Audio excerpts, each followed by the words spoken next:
It gives me great pleasure to welcome Karen Armstrong from UK, who is a world-acclaimed author on religion, interfaith issues, and their relevance to modernity. She has written, more than well above 15 books on various topics such as the battle for God, the case for God, the history of God, and about Buddhism, the history of Islam, Prophet Muhammad, and a repeat book on Prophet Muhammad for our time.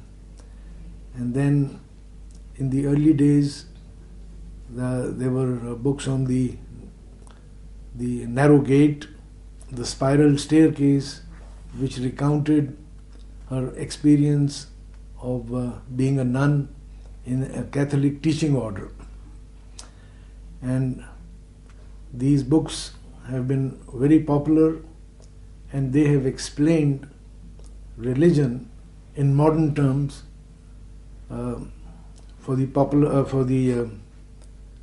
across the spectrum. What I have found most impressive is her uncanny ability to connect the dots. And what I mean by that is, there's a lot of information, and as we all know, in our children days, there were lots of dots, and it was how you connected the dots which brought out the significance out of insignificance. And this is Karen's hallmark, and that's where I think she has done a marvelous job, for which she has been called remarkable and fascinating, and for important thing for me is profoundly relevant.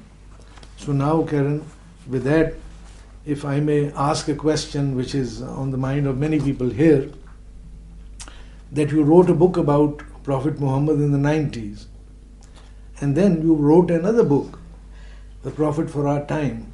Is there some significance in that? Well, it was a sort of accident in a way, because I was asked if I would reduce that first book for a series of very short biographies. So I thought this would be easy. I'd just do a bit of abridging.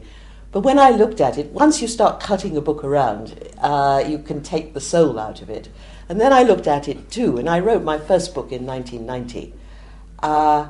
And it was a response to the Salman Rushdie crisis. Mm-hmm. I felt that Western people had no idea at all about the true life of the Prophet, and I wanted to correct that.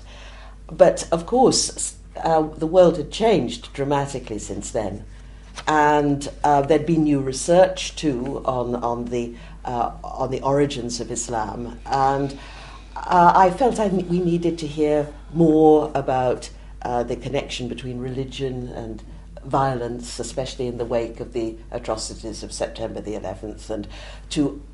And when I looked at it, all this evidence again, it seemed very much to me that Muhammad, peace be upon him, was indeed a prophet for our time. That's the subtitle of this book, and had something quite relevant to say to us at this juncture. It's the our time which catches the attention, and so that's what you really meant. Yes, when I reviewed the new evidence in the light of the recent happenings, it seemed that there was something else that needed to be said. This kind of ties in with the Islamic belief that Muhammad is the final prophet, and he is a prophet for all times. So this was, it sort of struck me at least that our time was significant.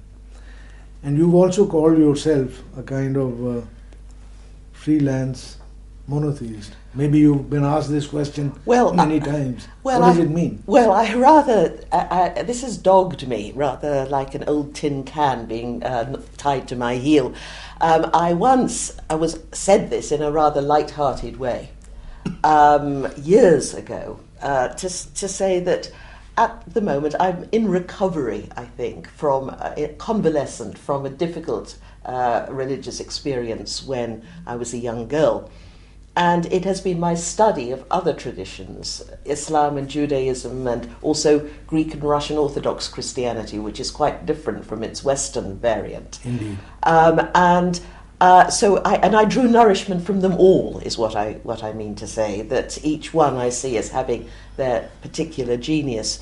But since I made that remark, I've also studied with great profit the Eastern religions, Buddhism in particular, but also the Chinese traditions, Confucianism, Taoism, and gained an enormous amount from that too. So I'm still. I think what I meant to say was that I'm a seeker. That for me, my study and speaking about religion is a kind of work and a kind of mission. That it's a spiritual process for me. It's not just a question of churning out books. It's part of a quest for meaning and significance and what religion is actually saying to us. But monotheism comes out clearly.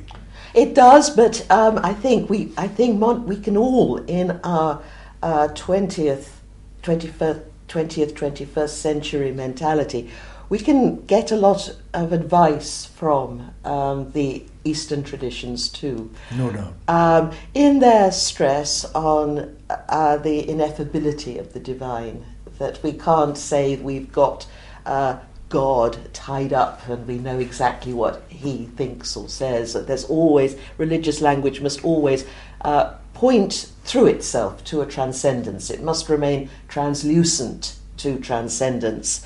And that's very strong in the Buddhist tradition too, and the Chinese traditions. And, this is quite clear, the Allahu Akbar, God is always greater than anything we can conceive or think. Without doubt. Karen, you seem to have picked out compassion as the need of the hour, and I believe you've set up a foundation, and perhaps your current visit to Pakistan is in that connection. Now, compassion for Muslims, I think, would be easy to empathize with, because every chapter of the Quran, barring one, begins in the name of the Lord, the most compassionate, the most merciful.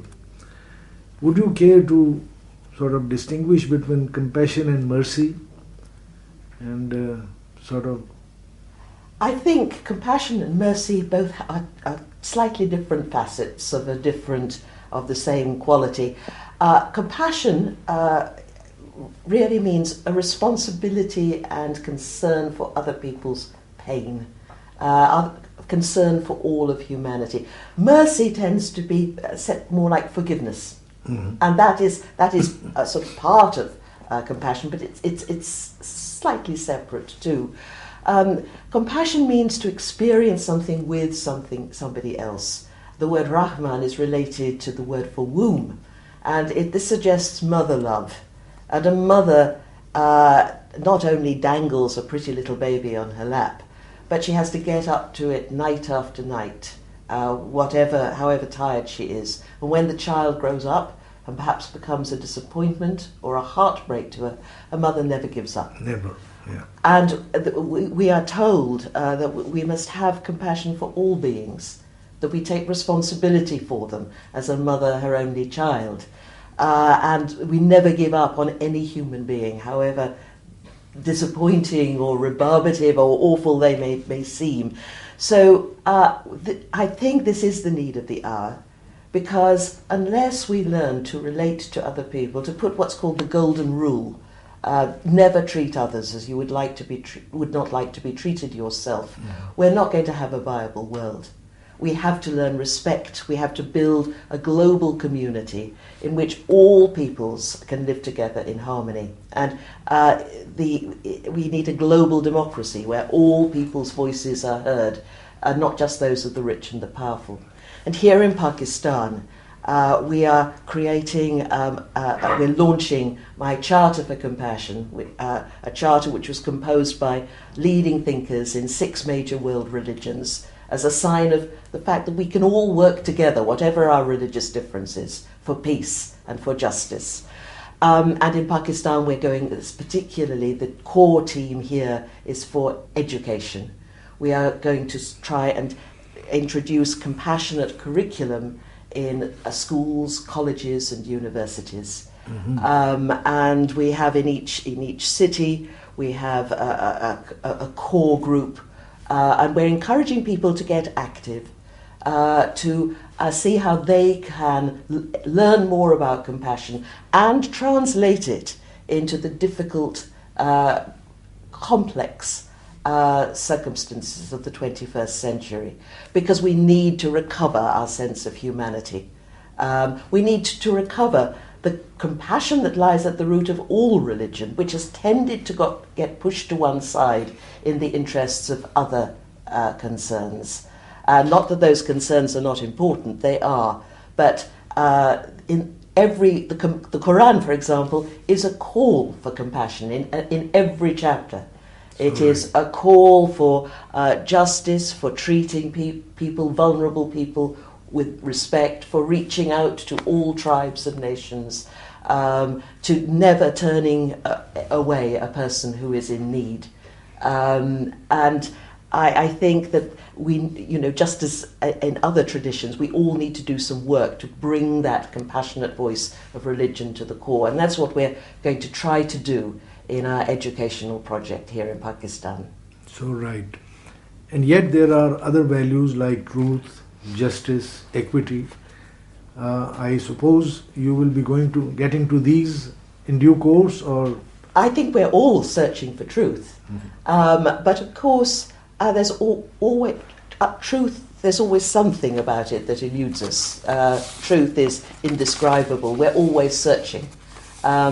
And I think it's very important that while we hold on to truth, when we enter into dialogue, we don't just try to force our opponent to accept our position, but that we listen with respect and openness to his or